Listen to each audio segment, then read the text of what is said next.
দেশে একটি শান্তিপূর্ণ নির্বাচন চায় বিএনপি। সেটি ডিসেম্বরের মধ্যে আয়োজনের জন্য অন্তর্বর্তী সরকারের কাছে আহ্বান জানিয়েছেন বিএনপির ভাইস চেয়ারম্যান কাজী শাহ মোফাজ্জল হোসেন কায়কোবাদ। শনিবার কুমিল্লার মুরাদনগর উপজেলার বাঙ্গুরা হায়দ্রাবাদ শামসুল হক কলেজ মাঠে আন্দিকুট ইউনিয়ন বিএনপির জনসভায় আহ্বান জানান তিনি। কাজী শাহ মোফাজ্জল হোসেন কায়কোবাদ বলেন, মুরাদনগরে আওয়ামী লীগকে পুনরায় প্রতিষ্ঠিত হতে দেওয়া হবে না। কুমিল্লার মুরাদনগর থেকে ফিরে সাব্বির আহমেদের ক্যামেরায় রিপোর্ট করছেন। দীর্ঘ 17 বছর পর মুরাদনগরের মাটি মানুষের নেতা বিএনপির সিনিয়র ভাইস চেয়ারম্যান ও সাবেক মন্ত্রী শাহ মোফাজ্জল হোসেন কায়কোবাদকে ঘিরে এই এলাকার সাধারণ জনগণের অধিকার আদায়ে স্থানীয় বিএনপি এই সমাবেশের আয়োজন করে। বেলা গড়াতে না গড়াতেই মুরাদনগরের আপামর জনগণ সহ বিএনপির অঙ্গ সংগঠন খণ্ড খণ্ড মিছিল নিয়ে ঢাক ঢোল পিটিয়ে সমাবেশ স্থলে হাজির হয়।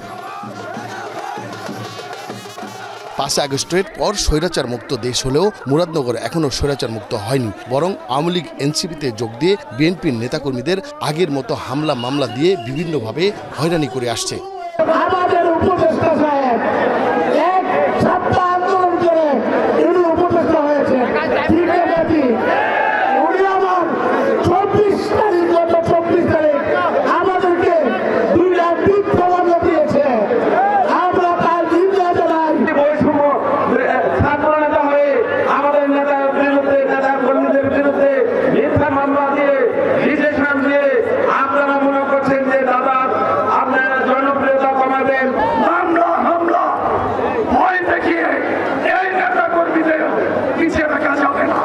সমাবেশে দেওয়া বক্তব্যে মোফাজ্জল হোসেন কায়কোবাদ বলেন, জীবন থাকতে মুরাদনগরে আওয়ামী লীগের পুনর্বাসন হতে দেবে না এলাকাবাসী।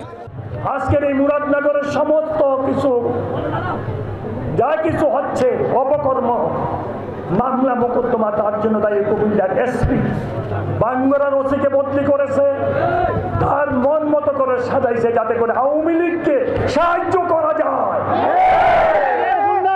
কিন্তু মুরাদনগর মানুষ এটা বরদাস্ত করবে না। সুষ্ঠু নির্বাচনের আশা ব্যক্ত করে কায়কোবাদ বলেন, এলাকায় বিএনপির নামে কেউ যদি চাঁদাবাজি অন্য কোনো অন্যায় কাজ করে তাহলে সে বিএনপির কেউ না। রাজনীতি জীবনে কোনোদিন কোনো দুর্নীতি চাঁদাবাজি করতে দেখছেন আপনারা? হাত তোলেন কারা কারা দেখেন না। মুরাদনগরে কোনো চাঁদাবাজি আছে? কোনো দুর্নীতি আছে? বিএনপির লোকেরা কোনো দুর্নীতি করে, চাঁদাবাজি করে?